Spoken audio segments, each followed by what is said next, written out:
Pour lancer cette séquence, je vous présente, c'est en quasi-exclusivité. On a dévoilé quelques chiffres dans le monde hier, mais c'est en quasi-exclusivité donc les résultats d'une vaste étude menée par la Construction Bois en Ile-de-France, sur la Construction Bois en Ile-de-France, pardonnez-moi, avec plusieurs partenaires dont vous voyez les noms et logos s'afficher à l'écran. Étude qui a été réalisée par Nomadei. Elle a pour objectif de dresser un état des lieux de la construction bois depuis 2015 et illustre, on va le voir, un certain dynamisme de la filière en Ile-de-France. On va vous proposer quelques chiffres clés.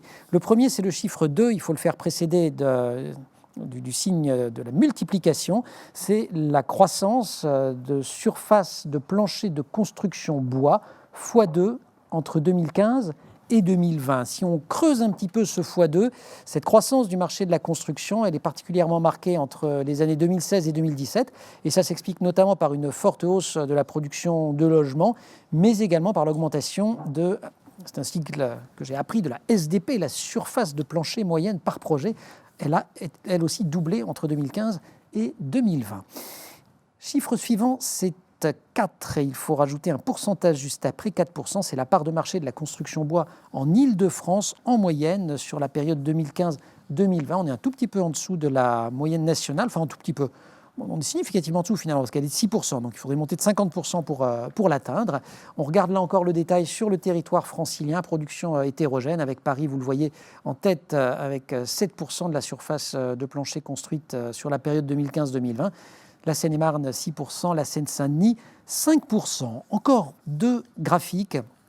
Le premier pour signaler que 58% des projets bois identifiés sont des constructions neuves, contre 42% des projets de rénovation et d'extension surélévation.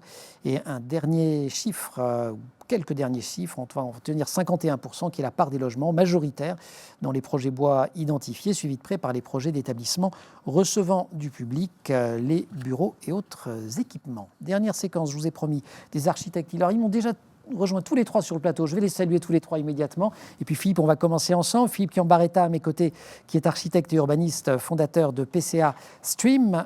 Et vous pouvez tous prendre vos micros. Ils ont été désinfectés. Vous pouvez même les poser sur le menton. On vous entendra formidablement. On commencera avec vous et ensuite on entendra aussi Lina Gottmet. Bonjour Lina, architecte fondatrice de Lina Gottmet Architecture. Et à vos côtés, Octave Jaume, architecte chez Atelier Plus 1. On va commencer avec vous, Philippe, si vous le voulez bien, par un point technique bref si possible. On a beaucoup parlé de la manière dont le bois retient le carbone. Construire en bois, ça permet de diminuer les émissions de CO2.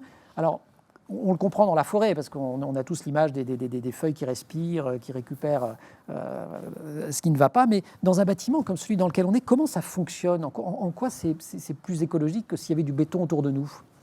Alors là, je crois que ce celui-là très, très scientifique, en fait, qui remonte finalement à la question de la photosynthèse qu'on a tous certainement étudié en classe. C'est simplement que dans la fabrication du bois, eh bien, il y a une transformation du CO2 qui est capté par les plantes et qui va rejeter un échange de l'oxygène. Et ce bois, ce CO2 est stocké dans le bois. Et donc, lorsqu'on va ensuite construire avec, il va rester prisonnier du bâtiment jusqu'à sa fin de vie. Donc là, tout dépendra de savoir si on le brûle ou si on le réemploie. Mais pendant cette période où il reste dans la construction, il est stocké. Et donc, comme le disait tout à l'heure un de vos intervenants, il y a l'avantage qu'il y a un bilan négatif, finalement, puisqu'on note du CO2 et on le garde dans un bilan négatif, mais on vient en plus remplacer un autre matériau de construction, comme le béton ou l'acier, qui, eux, sont émetteurs de CO2. Donc effectivement, il y a une vertu à construire en bois, puisque dans cette quête que l'on a aujourd'hui tous de réduire les émissions de carbone, eh bien, la construction de bois y contribue si, naturellement, un certain nombre de conditions sont remplies. Parmi lesquelles, la manière dont on gère les forêts, par exemple. Parmi laquelle la manière dont on gère les forêts, on en a pas mal parlé avant, il y a des gens qui étaient bien plus spécialistes de la gestion des forêts, mais effectivement, on sait que notamment le sujet d'avoir des forêts qui seraient à la fin coupées trop jeunes, hein, parce que dans le cycle de cette capture de carbone, on sait aujourd'hui qu'il y a quand même une vingtaine d'années pendant lesquelles le bilan est négatif entre ce que l'on rejette de CO2 en détruisant les sols qui de stocker et pour que les arbres eux-mêmes se remettent à capturer du carbone et donc que le bilan soit positif, il faut une vingtaine d'années. Donc si on a des arbres qui sont trop jeunes, en fait on croit qu'on capture du CO2, mais ça ne marche pas. Donc là, il y a une approche très scientifique qui doit quand même sous-tendre cette idée générale de construire en bois. Oui, mais attention quand même. Philippe, en préparant ces états généraux, vous nous avez écrit « La présence de bois massif dans les bâtiments a des effets positifs sur la santé et le bien-être des occupants ». C'est une sensation que je suis prêt à partager d'ailleurs, où c'est prouvé scientifiquement, où c'est documenté à travers des études faites sur les usagers de bâtiments que vous auriez construits en bois. Qu'est-ce qui vous permet de dire ça? Alors ça, c'est documenté, pas forcément sur des bâtiments que l'on a construits, mais dans des études qu'on a pu consulter, puisqu'en fait, vous savez, Stream, c'est un peu la partie laboratoire et recherche de notre activité. Donc, on essaie un petit peu de documenter, d'objectiver les choses. Et donc, il est avéré par des études médicales que, par exemple, le bois facilite l'endormissement, favorable pour le sommeil, pour la détente, parce qu'il y a à la fois des émissions de particules qui font que c'est bon pour un côté zen. Et donc, on le voit aussi, alors c'est peut-être inconscient, mais dans les éléments de confort et de bien-être, le ressenti d'environnement de bois est favorable. Et donc, on le voit quand même quand on va habiter dans des chalets ou des maisons qui sont en bois, on sent quand même un élément de confort intuitivement. Mais c'est vrai que pour autant... Ce qui est intéressant, c'est qu'il est documenté scientifiquement. Moi, je croyais que c'était un ressenti. C'est chouette d'être dans du bois, quoi. Non. C'est les preuves. C'est des choses qui sont, dont on a aujourd'hui des éléments quantifiés, et pas uniquement de l'illusion. Une dernière question, et ce sera une question de transition, et après je poserai exactement la même à Lina Gottmet et à Octave Jaume. Est-ce que c'est facile aujourd'hui, quand on est architecte en France, de travailler avec du bois, Alors ça l'est de plus en plus, et de plus en plus depuis à peu près 2015-2016. On est quand même dans un pays de tradition du béton. Je suis moi-même ingénieur des ponts, donc je sais de quoi je parle. On est quand même biberonné au béton dans ce pays depuis un siècle. Mais en 2015-2016, c'est vrai qu'en particulier en Île-de-France, et ça peut expliquer ce rebond du bois que vous avez identifié, avec Réinventer Paris, il y a eu vraiment la mairie de Paris a favorisé... C'est un énorme appel d'offres. Grand appel d'offres qu'a lancé la ville de Paris pour essayer de motiver et de pousser l'innovation dans le secteur de la construction, innovation un peu dans tous les domaines, mais notamment sur les matériaux de construction, avec un objectif global qui était d'aller vers une ville plus durable. Eh bien, c'est vrai que la ville a favorisé, nous a poussé, et Lina également, on a été tous les deux d'ailleurs à participer, à être lauréat de ce Réinventer Paris, et ça a été l'occasion pour moi en tout cas, je l'avoue, de la première fois de construire en bois. Et depuis... Vous ne l'aviez pas fait avant? Non. Parce que formation, béton... Oui, je dirais que vous n'étiez pas posé la question. D'ailleurs, on le voit bien, les chiffres l'indiquent, c'est quand même très anecdotique. C'est 4% en Île-de-France. Ça, voilà. En fait, et puis, donc, on construit beaucoup dans Paris, beaucoup de restructuration. Et c'est vrai que le bois n'était pas forcément le matériau prédestiné. C'est en train de changer fortement. Lina, bonjour. Même question, vous travaillez sur plusieurs édifices en bois, dont un projet qui s'appelle Réalimenter Masséna. Je crois que c'est une tour écologique de 50 mètres dédiée à l'alimentation durable, pas loin d'ici, dans le 13e arrondissement de la capitale. Comment ça vous est venu le travail en bois? On est formé au travail du bois quand on apprend l'architecture? Pas tellement. Quand on apprend l'architecture, on est formé à la pensée de la structure, c'est-à-dire à penser le matériau, à penser aussi les implications et les savoir-faire structurels de chaque matériau et qu'est-ce que ça implique sur la forme d'un bâtiment. C'est vrai que jusqu'à là, on était dans une tendance de réflexion formelle des projets, en fait, avant de penser le matériau en soi. Et le bois, aujourd'hui, nous invite à réfléchir aussi bien la forme que la matière en même temps. Pourquoi construire en bois? Vous posez cette question. Je pense que la première approche, c'est la volonté en tant qu'architecte de développer des projets durables, en fait, qui répondent aussi au changement climatique qu'on vit aujourd'hui. Et c'est la question qu'on se pose en premier. Comment construire, en fait? Avec quels matériaux? quel est le matériau biosourcé, mais aussi renouvelable, qu'on peut utiliser et qui nous permettra de répondre et participer à finalement contrer les émissions carbone et diminuer de cette vague de changement climatique. Donc le bois est une bonne réponse et ça nous invite finalement à construire de façon en pensant l'assemblage, en pensant le cycle écosystémique de la construction. Octave Guillaume. Oui, alors c'est assez drôle parce que j'ai pas vraiment eu moi personnellement, alors je suis jeune architecte comparé à mes confrères à côté, mais dans mon processus d'études, on a plutôt on nous a plutôt appris à partager l'espace, la lumière, à travailler les usages, le programme, en dessinant des épaisseurs qui n'étaient pas définies en termes de matériaux. Il fallait un peu aller le chercher par nous-mêmes. Et du coup, on a eu toute cette, on va dire cette pédagogie-là qui était un peu déconnectée, un peu plus moderniste, on va dire. Et moi, personnellement, j'ai plutôt été le chercher à côté de l'école. Le bois, en fait, c'est une ressource qu'on trouve très facilement, qui est peu onéreuse et qui est assez facile à travailler. Donc, je crois que vous aimez dire qu'il y a une forêt cachée francilienne. C'est quoi la forêt cachée francilienne? Votre invité tout à l'heure, le directeur d'AREP, en a parlé très rapidement, mais ouais. En fait, nous, le bois, on en trouve aujourd'hui aussi dans la rue à Paris, dans les encombrants, on en trouve dans la déconstruction des bâtiments. Et quand on parle de ressources locales, on parle souvent des forêts. Mais en fait, à Paris, quand on démonte des bâtiments de type pan de bois, où il y a des planchers bois, il y a toute une charpente, aujourd'hui, c'est des matériaux qui ne sont pas valorisés, qui sont considérés comme déchets.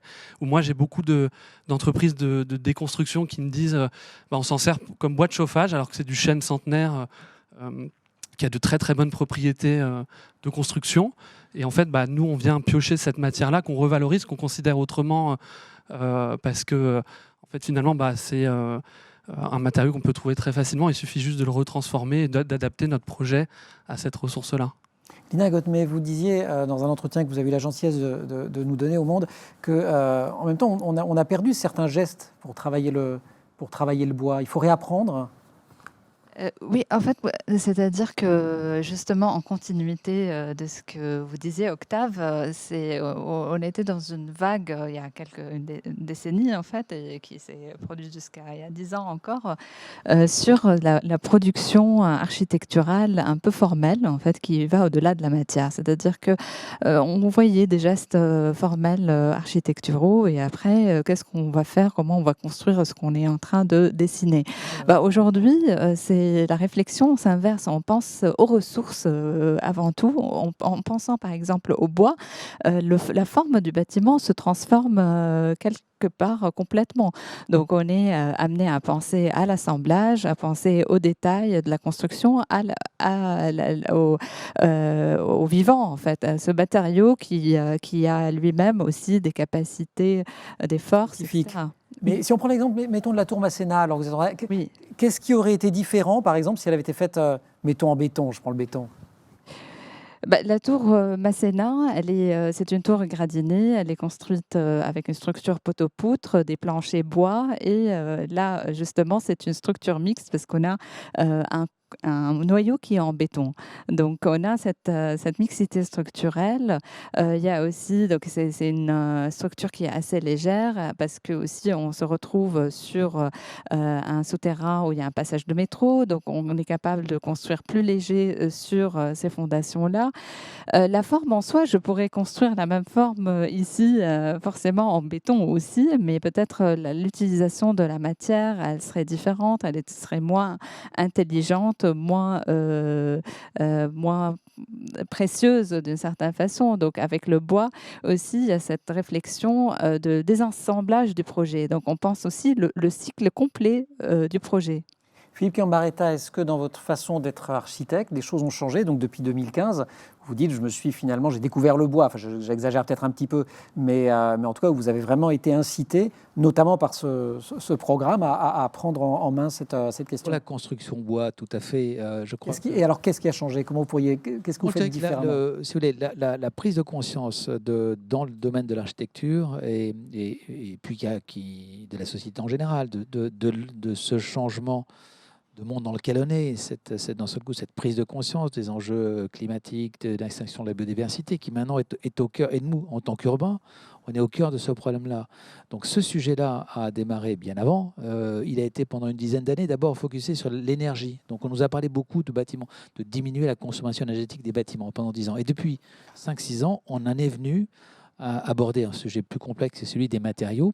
Et donc, d'une manière générale, on est beaucoup plus aujourd'hui en train de penser de manière effectivement vivante comment le bâtiment a un cycle de vie et non plus un objet inerte qui est la création d'un architecte génial. On s'inclut dans une chaîne vivante et c'est un changement complet de paradigme qui affecte le métier, et tant mieux.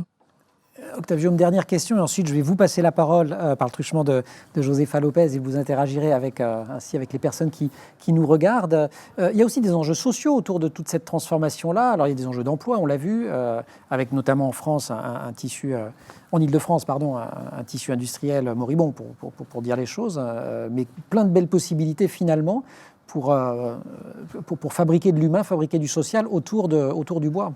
Oui, tout à fait. En fait, ça se généralise un peu aux matériaux biosourcés. Donc tous ces matériaux qui sont issus de ressources renouvelables, c'est des matériaux qui peuvent se travailler à la main. C'est pas des matériaux technologiques, pas des matériaux qui font appel forcément à l'industrie, bien que le bois, on sait qu'on peut aller chercher des choses très technologiques. Mais le bois, c'est un matériau très simple qui est historiquement utilisé à la main et qu'en fait on peut très bien transmettre dans des chantiers participatifs, dans des chantiers de formation, en réapprenant les techniques traditionnelles, en réapprenant ce qu'est la charpente traditionnelle. C'est des vecteurs sociaux parce que du coup ça favorise l'échange entre les êtres humains, ça valorise plutôt la main-d'œuvre que les machines. Et c'est une part très très forte de l'écologie aujourd'hui, de ne pas oublier la question sociale qui est au cœur. On est dans les matériaux, mais favoriser l'humain au cœur du projet et l'intégrer dans le processus de construction, c'est aussi rendre la ville un petit peu plus habitable, humaine, hospitalière, et pas déconnecter en fait le monde de la construction des habitants ou même des personnes du quartier. Lina Gottmé, Octavio, Philippe Chiambaretta, vous restez avec nous et avec Joséfa qui se fait l'interprète de vos questions, vous le public. Merci Emmanuel, bonjour à tous les trois et bonjour à vous qui nous suivez en direct, mais vous pourrez regarder le replay dès que cet après-midi sera terminé. Beaucoup de questions autour de l'habitat, ça paraît assez logique finalement. Vous parliez justement de vous ancrer dans les attentes des citoyens, etc. On a une question d'Axel qui nous demande comment la construction bois peut-elle répondre aux enjeux que pose la densification en région Île-de-France, notamment l'artificialisation des sols et l'acceptabilité de la part de la population. Comment on prend en compte tous ces paramètres ? Bonne question. Non, je pense très, très simplement à une question technique dans la densification, par exemple, de Paris. Le matériau bois, comparé à d'autres matériaux comme le béton, on est sur des matériaux qui sont légers. Donc on va plutôt favoriser dans des surélévations, par exemple, des constructions bois, puisqu'on va avoir des travaux d'infrastructure beaucoup moins importants dans des villes comme Paris qui sont denses. Voilà, après, je ne sais pas, peut-être vous avez... Oui, plus léger, plus rapide. Donc les nuisances liées à la construction elle-même, dans le cas des densifications en ville, sont moins de nuisances, ça va plus vite. C'est plus précis, hein, donc on est aussi dans un assemblage qui... on n'a pas de toupie et donc c'est favorable aussi à cette densification. Et puis je crois que le bois bénéficie aussi d'une cote d'amour on parle de bétonisation, on n'a pas encore trouvé l'adjectif pour parler d'arborisation. On pense plutôt de replanter les villes. Donc quelque part, même si c'est un bois qui n'est pas sur pied, c'est encore du bois. C'est plus des arbres, c'est du bois. Donc je pense que c'est peut-être plus accepté d'un point de vue là, pour le coup, plus de ressenti. En fait, il y a aussi la réflexion de la mutabilité, c'est-à-dire qu'on peut imaginer construire, densifier et dédensifier, parce qu'on assemble, on désassemble, on peut transformer. Il y a aussi un bien-être, en fait, ce qu'on a mentionné tout à l'heure, c'est même si on est dans une densité, on a un sentiment de bien-être. On peut penser à Tokyo, par exemple, qui est une ville très dense, où on retrouve des lieux qui sont très petits, qui sont faits avec des dimensions très restreintes, mais qui sont complètement aménagés en bois ou construits en bois. Et on a une sensation de bien-être malgré la taille des espaces. Construire en bois, est-ce que c'est aussi prendre en compte la végétalisation des structures ? On en parle beaucoup, ça, des toits végétaux, etc. Est-ce que ça fait partie de ces constructions en bois? Vous l'intégrez? Les deux phénomènes ne sont pas forcément liés, mais ils participent d'une même logique, qui est de regarder aujourd'hui le bâtiment non plus comme un objet inerte, mais plutôt comme finalement un métabolisme dans lequel, donc, du coup, qui va avoir un début, une vie, peut-être une fin. Et donc, dans le fait d'intégrer des éléments vivants, si on prend le bâtiment tel quel, finalement, il devient beaucoup plus logique ou cohérent que si on le voit comme un objet en béton, qui était un peu la philosophie dans Le Corbusier, hein, l'objet comme ça, de sculpture sur la lumière. Et aujourd'hui, cette approche qui intègre l'humain, qui intègre les écosystèmes et qui voit le bâtiment dans son ensemble comme faisant partie d'un métabolisme général, induit de nouveaux matériaux, l'intégration de végétal dans le fonctionnement du bâtiment. On fait un bâtiment en ce moment où effectivement on a des façades en houblon qui vont produire qui protègent le bâtiment du soleil et qui à l'automne permettront de produire de la bière. Vous voyez, enfin, c'est des choses où on expérimente aujourd'hui comment avoir des bâtiments vivants et productifs. Oui, il n'y a pas forcément la corrélation d'avoir intégré la végétation en soi, mais on habite la nature quand on habite dans le bois. Lorsque on a la possibilité de l'avoir apparent, parce que ça dépend de la hauteur de la construction, on peut avoir le bois apparent ou pas. Il y a aussi cette notion d'âge, en fait. On habite l'âge, parce que le bois, lorsqu'on voit ses veinages, on devine l'âge du bois. Donc on habite le temps. On a une relation au temps qui est différente aussi lorsqu'on est dans un bâtiment qui est construit en bois ou lorsqu'on voit le bois. Alors, on parlait de bien-être tout à l'heure au niveau des constructions. On le sait, les villes sont de plus en plus soumises à des conditions caniculaires l'été. Est-ce que construire en bois permet de diminuer les températures à l'intérieur des logements? Permettrait en tout cas. Permet, oui, alors très simplement parce que le bois en tant que tel est déjà un matériau isolant quand on compare encore une fois à d'autres typologies constructives. Donc, on est déjà dans cette logique de venir protéger le bâtiment des éléments extérieurs, de la chaleur d'été qui va être notre prochaine problématique. Maintenant, le bois se combine avec d'autres matériaux, d'autres isolants. Ça peut être la pierre, par exemple, pour aller chercher de l'inertie. Ça peut être d'autres typologies d'isolants comme le béton de chanvre, comme les fibres. Donc on va aller chercher plutôt de l'inertie pour absorber cette chaleur qui est produite par le rayonnement solaire. Donc c'est assez combinatoire. Le bois, surtout que le bois est techniquement...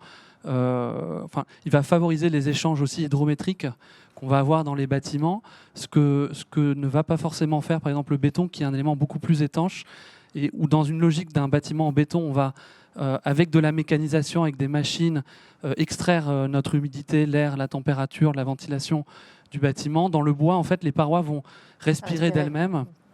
Donc, bois combiné à d'autres matériaux, elles vont respirer d'elles-mêmes et favoriser un air sain en fait, à l'intérieur du bâtiment. Donc, on est totalement dans cette logique-là, oui. La connaissance poussée de ce matériau, qui est un matériau hygroscope, c'est aussi un matériau anisotrope, c'est-à-dire c'est un matériau dépendamment de la direction des fibres qui a une relation à la contraction et l'attraction différente. C'est un matériau qui a dont les savoir-faire, on peut les approfondir et du coup développer aussi cette mise en œuvre en fait, qui nous permet aussi de l'utiliser de manière réactive à l'environnement. Il y a des études qui sont faites, par exemple, dans l'université de Stuttgart, sur des feuilles de bois qui peuvent complètement réagir à l'environnement, s'ouvrir, fermer, sans aucun apport énergétique ou mécanique, juste par la connaissance de ce matériau qui permet de rafraîchir l'intérieur lorsqu'il fait trop chaud, parce que ça s'ouvre, en fait, comme matériau. Est-ce qu'il est plus facile de construire en bois? Alors, je parle au niveau architecture, mais aussi au moment du chantier. Je lisais des interviews qui nous disaient qu'en gros, construire en bois permet de diviser par 8 le nombre de rotations de camions, qu'avec le bois, on monte un étage par semaine contre un étage par mois avec du béton, que si on veut démolir aussi, c'est beaucoup plus simple pour ensuite recycler le bois. Vous le constatez, ça, dans les constructions que vous suivez? Oui, c'est vrai que globalement, c'est exact. Il faut quand même... considérer que dans beaucoup d'opérations un peu denses à une certaine hauteur, il y a quand même souvent des bâtiments qui sont mixtes. C'est assez rare qu'on soit complètement en bois. Comme le disait Nina tout à l'heure, c'est souvent les noyaux Donc les cages de béton les cages d'ascenseur restent en béton, donc on a des structures mixtes, mais néanmoins ça va beaucoup plus vite. On a juste les fondations qui restent en béton, les noyaux, et le reste peut être en structure, poteau-poutre et plancher bois. Donc c'est beaucoup plus rapide. Ça peut favoriser aussi la modularité du bâtiment, sa capacité à évoluer. C'est-à-dire, si on conçoit bien cette structure, on peut assez facilement imaginer une évolution où une partie du bureau deviendrait du logement et vice-versa dans le temps. Donc c'est un matériau, oui, qui est plus rapide, il n'y a pas de chantier humide, on est dans des chantiers secs, mais qui demande plus de précision à la conception. Moi, je dirais que c'est assez compliqué de construire en bois parce que, justement, comme vous le disiez, c'est un matériau qui a des propriétés vraiment uniques, particulières. C'est un matériau qui a été vivant, donc il a certaines altérités. Du coup, il faut avoir une connaissance à la fois du matériau pour pouvoir le mettre en œuvre. Et du coup, ça amène à beaucoup de dispositifs constructifs dans les détails de construction qui sont assez particuliers. Et il faut avoir cette connaissance-là, mais on peut très très bien l'intégrer, l'assimiler pour en faire un levier architectural, à la fois dans les manières, enfin, on va dire la logique constructive, mais aussi dans l'expression architecturale, comme on peut le voir ici, et en faire vraiment un élément prédominant du bâtiment. Et le bois aussi, c'est un matériau aujourd'hui en termes de réglementation qui se met en place. C'est-à-dire que on a aussi par rapport à la réglementation incendie tout un tas de règlements qu'il doit respecter sur les façades, sur sa pérennité, sur aussi l'utilisation du bois en hauteur. Donc tout ça, c'est aussi aujourd'hui des éléments qui se mettent en place, qui sont un peu un frein sur l'utilisation multiple et variée du bois à toute hauteur et tout type de construction, mais qui sont voués à évoluer. Donc ça demande beaucoup de précision, ça demande de la persévérance, de l'ambition, et une ambition collective, que ce soit de l'architecte, mais aussi de la maîtrise d'ouvrage, de vraiment aller vers cette construction-là qui a du sens. Et en allant vers cette construction, on contribue aussi à l'évolution de ce matériau, de l'utilisation de ce matériau, de son emploi dans notre paysage construit. On entend parfois, et c'est la question d'Olivier, que le bois vieillit parfois un peu mal, notamment en façade. Est-ce que ça a évolué? Est-ce que les techniques évoluent pour justement faire en sorte qu'un bois qui, la première année, est très joli, ne finisse pas un peu blanchi ou un peu grisâtre? C'est vrai qu'en façade, le bois a tendance à, dès qu'il est sous l'eau, à griser. Et c'est souvent une limite pour les maîtres d'ouvrage d'avoir eu des mauvaises expériences ou des contre-exemples qui font qu'on a tendance à la rejeter en façade. C'est vrai que nous, pour l'instant, on travaille plutôt sur du bois, sur les parties extérieures structurelles des planchers. Et encore en façade, on évite, ou encore, nous, en tout cas, notre agence, on n'a pas encore expérimenté en façade, mais je crois que dans ton projet, Lina, la façade est en bois. Raconte-nous. On est en façade bois. Nous, en ce moment, on a 5 projets avec des constructions bois complets ou projets mixtes ou avec de la façade en bois ou pas de bois en apparence. C'est vrai que c'est un sujet qui se pose. La première chose, il y a la possibilité de pré-griser le bois. Donc, du coup, il y a des produits qui sont appliqués qui permettent de pré-griser déjà le bois pour finalement, quand il va griser, l'aspect, il ne va pas beaucoup changer. Donc, il y a un rapport un peu marron, un peu gris déjà dans le bois et du coup, ça assure une cohérence colorimétrique du bois à travers le temps de sa vie. Un autre aspect, c'est aussi, il y a d'autres techniques qui se mettent en place. Par exemple, c'est de noircir le bois. C'est un bois qui est brûlé finalement, qui est plus noir, un peu plus dramatique dans sa forme et qu'on peut utiliser aussi en façade. Il ne bouge pas de couleur. Et la troisième, c'est une question de mentalité. C'est-à-dire qu'aujourd'hui, on a l'habitude de vivre dans des bâtiments qui sont figés en termes de leur image, de leur forme. Il faut accepter, ça évolue. évolue, en fait. que toute la nature évolue, qu'on a les 4 saisons, qu'on a une évolution permanente du temps, de notre environnement. Est-ce qu'on sera capable de aussi accepter que les habitats et notre environnement aussi est voué à changer de matière, de couleur, et peut-être aussi intégrer ce changement en amont dans la conception de nos projets, et que ce changement soit aussi une expérience esthétique de notre bâti aussi. Merci beaucoup à vous trois d'être parmi nous et merci à vous de nous suivre. Et donc je laisse la parole à Emmanuel Davidenkov qui vous rejoint pour continuer. Merci beaucoup, Josépha. Et moi, je vais laisser la parole à Henriette Walter. Vous étiez là pour le petit jeu, non? Vous avez vu qu'on fait des petits jeux de langue. Ils ont la trouille maintenant. Il y a les plateaux se succèdent. Ils disent non, ils ne vont pas nous faire le jeu. Ah si, ils nous le font, tiens. Je vous ai épargné la question sur la langue de bois. J'étais plutôt sympathique quand même. En revanche, je vais faire une petite question de vocabulaire sur l'usage du bois. Henriette Walter va vous citer. Je rappelle quand même le nom du bouquin. C'est Majestueuse histoire du nom des arbres, paru chez Robert Laffont, que vous avez écrit, chère Henriette, avec Pierre Avenas. Et donc, elle va vous citer 8 ou 9, 1, 2, 3, 4, 5, 6, 7, 8, 9 mots. Et il y en a 2, c'est pas du bois. Voilà, alors vous vous concentrez et vous retenez. On y va. Alors attendez, Oh. attendez une seconde, j'y suis. Allez-y, alors. Voilà. Acajou, balsa, galucha, okoumé, palissandre, régule, sycomore, tech, thuya. Il y a 2 intrus. Je répète. Alors, acajou, balsa, galucha, okoumé, palissandre, régule, sycomore, tech, thuya. Allez, il faut se lancer. Allez. Galuchin. Ah, bravo. Et le deuxième, c'est. Alors, j'ai pas très bien entendu. Qui est une peau de Ok, attends. Ah non, il On va sait, faire le il sait. suspense. Lina, suspense. Régula alors. régule, ok. Pareil. Pareil.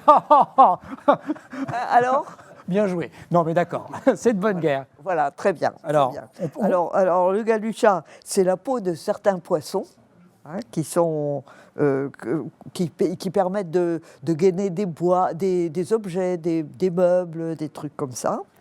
Parce que c'était pervers comme question. C'est qu'on trouve, on met du galucha sur de la marqueterie, des trucs. Donc il y avait du bois en dessous quand même, souvent. Il y avait du bois en dessous. Ouais, c'est ouais, ça. c'est- C'est ça. On c'est concept, recouvre, quand même. on recouvre, ça fait plus joli, ça fait voilà. Et l'autre mot et l'autre intrus, c'est régule. Et le régule, c'est un alliage d'étain et de plomb. On confond souvent avec le bronze. Et on le confond avec le bronze. Mais c'est beaucoup moins cher. Et Alors, voilà. C'est pas mal quand même. Voilà. Les petits retours, l'acajou alors. Alors, l'acajou, c'est connu. bon, tout le monde connaît. Tout le monde connaît. Bon, le balsa, on en fait des maquettes. Le notamment, balsa, on en fait. Oui, Ah oui, puis vous faites des maquettes, vous, en balsa. c'est ça. on en fait des radeaux, des trucs comme ça. L'okoumé, c'est un bois exotique très, très, un peu rosé, qui fait des petits meubles, des